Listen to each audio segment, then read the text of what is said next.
because honey, that pain I felt, I don't remember it, but I don't want to go through it again.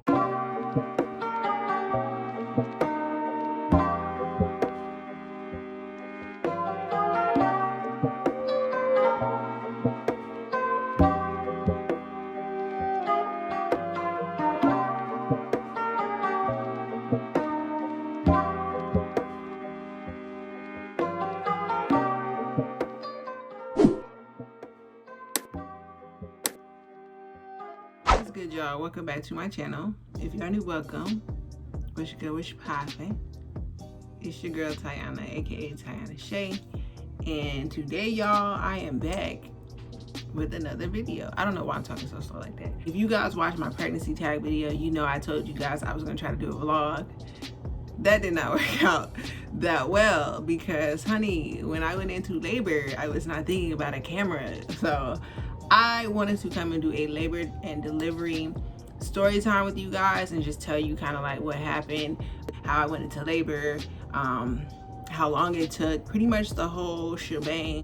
If you guys want to know a little bit more or you want to hear the story, definitely keep on watching. Be sure you guys hit that subscribe button. Be sure to give this video a big thumbs up if you like it, and be sure to comment down below and let me know what you guys think. Also, be sure to let me know what you guys want to see. I do have like ideas, but I don't want to be like making a bunch of videos that I want to see. I want to know what y'all want to see. If y'all want to see the mom videos, if you guys don't, if you want to see like the hair and all of that and like everything else that I was doing, definitely let me know. Either give it a thumbs up or comment down below and let me know. Let's go ahead and get right into it. She's 5 weeks, so it's been about 5 weeks. Honestly, y'all, I don't really fully remember what happened. The plan was for me to deliver in Altamont Springs. If you guys don't know, that's in Florida.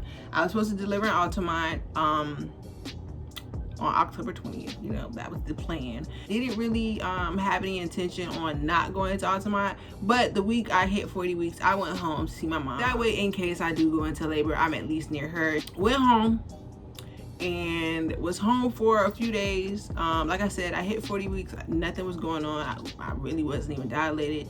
My following appointment for the 40 weeks was supposed to be that Thursday. So I'm due October 20th, that was a Tuesday, and my next appointment for 40 weeks was on the 22nd. 40 weeks, I was feeling cramps, I was feeling like, you know, Braxton Hicks pains. I was just like, okay, is this it? Is this the real thing? And I was feeling it for like a couple hours off and on. My mom was like, let's just go to the hospital to be sure. So we went to the hospital. They checked my cervix, which is like, they checked my cervix. They were like, you're not dilated. You're probably just feeling Braxton Hicks pains. So they basically sent me home. Went home, was chilling. Ended up staying at my mom's house for a few more days. And then on the, hold on, why your neck like that, ma'am? You know, I did work out on the 21st. I did do a workout and I was like, oh my gosh, I'm really feeling some pain right now. And I thought it was because I did a workout and I'm 40 weeks pregnant. Like, it was just like mild pain. It wasn't like unbearable. It was just like back pain, but it was constant. So didn't pay no mind. It would come and go. And then the 22nd, that morning, I was just like in so much pain. It felt like there was just a big ass weight just sitting on my back. So I was just like, okay, is this the real thing? I don't know. My mom was like, let's just go to the hospital to be sure. All they can do is tell you no. I really didn't want to do that. I hate going to the hospital, especially if they're just gonna see me home. Into the hospital because I was really feeling some pain. It was just like more intense. They checked my cervix again.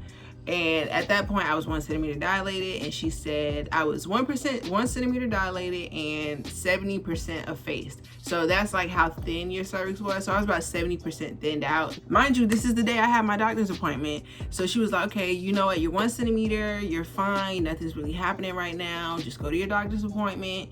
And then from there, you know, whatever they say is what goes. This was like 8 o'clock in the morning on the 22nd. So that was 8 o'clock in the morning. I was there probably like an hour, left there, went and got food. And from there, I was gonna head to my doctor's appointment. My mom was like, look, I don't want you driving by yourself. Just take your brother with you. That way, if you go into labor, you know what, you good, you got somebody there. Got to the doctor's appointment, it was like 1:30, I got there, went to the appointment. She didn't check my cervix again. She was like, she's gonna come before the end of the weekend, but if she doesn't, we're gonna go ahead and schedule you for an induction. Sunday, you go to the hospital, they're gonna check the baby to make sure everything's okay, and then from there, they'll schedule the induction for you. She said, but what I want you to do today, go home, take a hot shower, relax. Your little man or whoever, call them over, and y'all need to make it happen, because that's gonna start delaying. I got back to Ocala. It started raining as soon as I got back. I dropped my brother off, and then I went to my mom's house. And from there, I was like, okay, I'm gonna just stay here until it stops raining. This was like 3:30, 4 o'clock. I ended up falling asleep at my mom's house. I remember the doctor said, it's like 511. If you feel 5 contractions, less than a minute apart, within 1 hour, go to the hospital. I was feeling pain when I went to sleep, didn't think nothing of it, ended up waking up at like 6:15. From there, I started feeling like pain, so I was like, let me just go ahead and time them. 6:30, I started timing my contractions, and I felt 3 within like 30 minutes. So then I'm like, oh shit. So 6:30, I started timing them. I had all 5 contractions within that hour. I started walking around. I started pacing back and forth. I tried doing squats. All I had was a bag of Cheez-Its. That's the only thing that I could actually eat. I couldn't even drink water. That's how much pain I was in. It was just like, I can't even describe the pain, y'all. Everybody told me it would feel like period cramps. It did not feel like no damn period cramps. At like 9 o'clock, I was like, okay, this is really starting to hurt. Maybe these are like the real deal. Told my mom, I was like, okay, this is really hurting. She was like, you want to try to go to the hospital? I said, no, let's try to wait a little bit longer. So we ended up going to the hospital at like 9:45. Didn't get into the room until like 10:15. From there, they checked my cervix. They told me I was 3 centimeters dilated. They were gonna keep me for an hour and then see if I could hit 4 centimeters. Now, if y'all watch my pregnancy type video, y'all know I was like, no epidural, we doing this natural. The time I got there to the time I actually got admitted, this was probably like 30 minutes into that I was like, yeah, no, I need an epidural because this hurts. Kudos to women that do it without an epidural, because honey, I tried. I would say around like 11:30-ish, I actually got admitted to the hospital. I had to do a COVID test before I could get admitted. That was horrible, on top of contractions.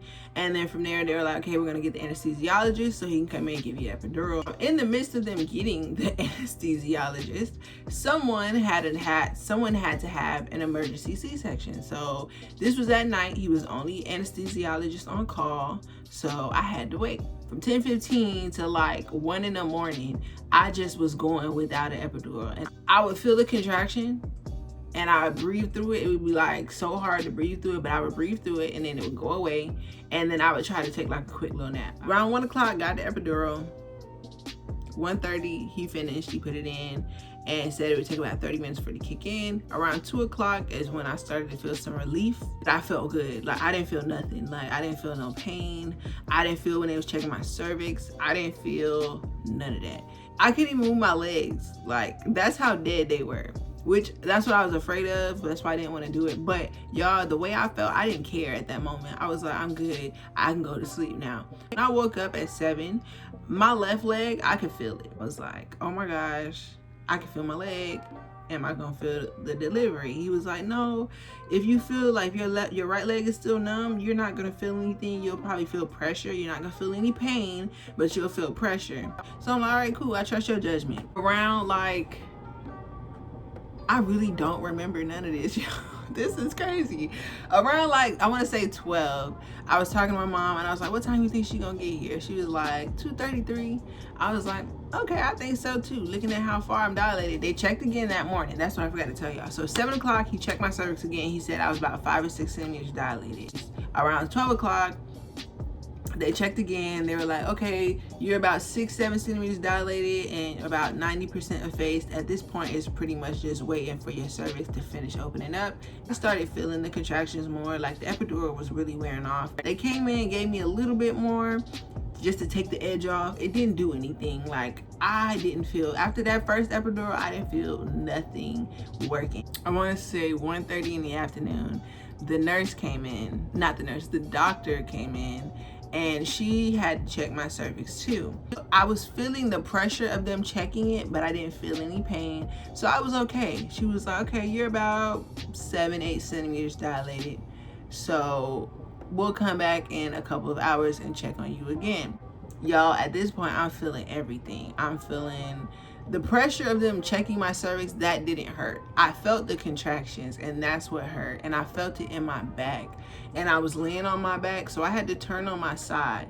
And it helped a lot, but I still, every time I felt a contraction, I felt it like dead center in the middle of my back. That is like the worst pain I have ever felt. And I just kept breathing. They had the handle on the they had the handle on the bed that you could kind of like lift up with. Every time I felt a contraction, I would squeeze that and just shake it. Like, I was just shaking like this. Roll around to like 3, the nurse came back in and checked my cervix. He was like, all right, we're gonna check it this time, and then we're gonna get the doctor in here. He let the doctor check me. She checked and she was like, okay, you're literally like right there, 9.5 centimeters.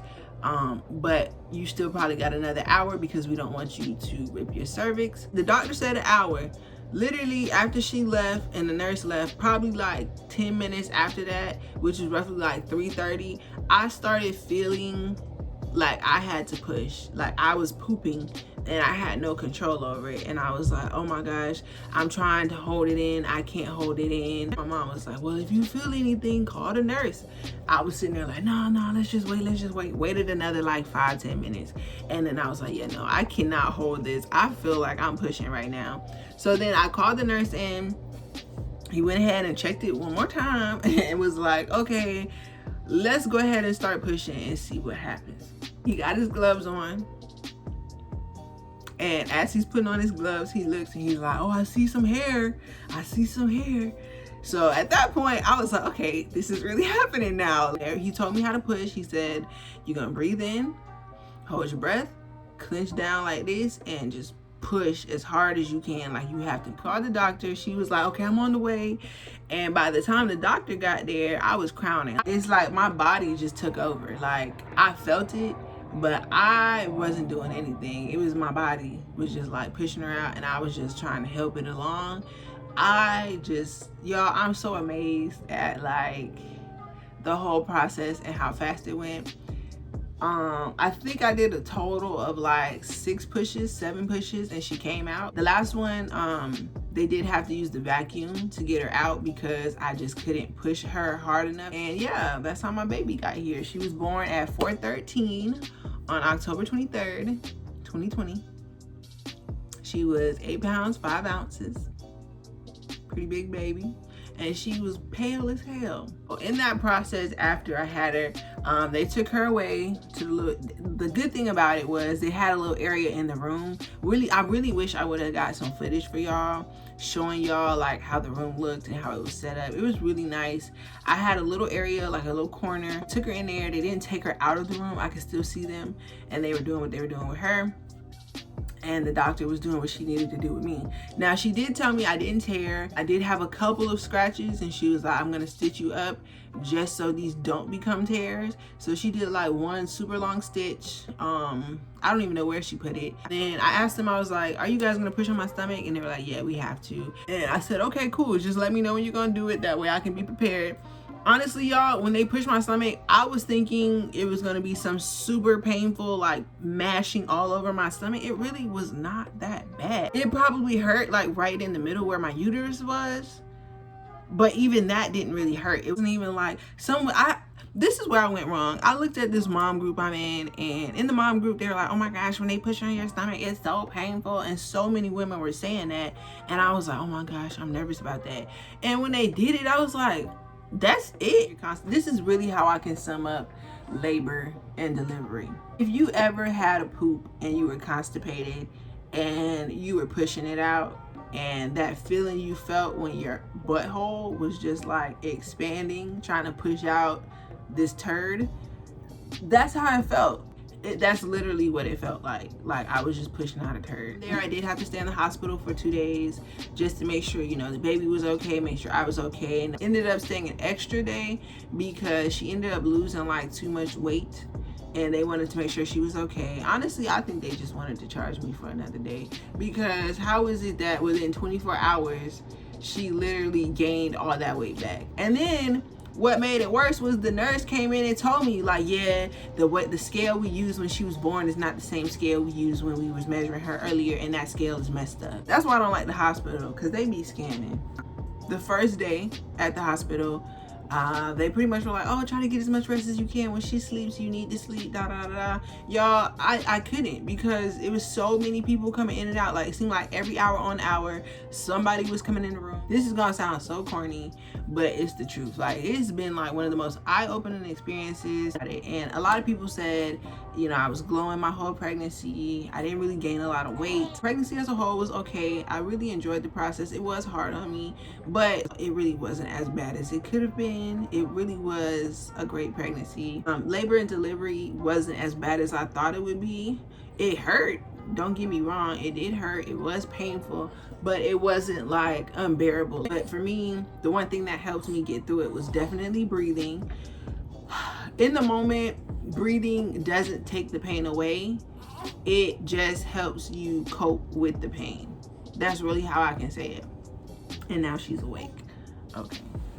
Overall though, the experience to me it changed how I looked at myself, honestly. Like, I done had a whole baby. Like, I carried her around for 9 months, and then I pushed her out and she was 8 pounds. Like, I did that. Do I want to have more kids? Like, telling y'all now, I know in my pregnancy tag I was like, do I want to have more kids? I don't know. No, I don't. No. No. I'm telling y'all, no, I don't want to have more kids, because honey, that pain I felt, I don't remember it, but I don't want to go through it again. But who knows, you know, like, I don't know, I might get married and my husband might make me feel like, yeah, I can have another one, you know, I can have a little boy or something, you know. Knock on wood. Thankful for epidurals.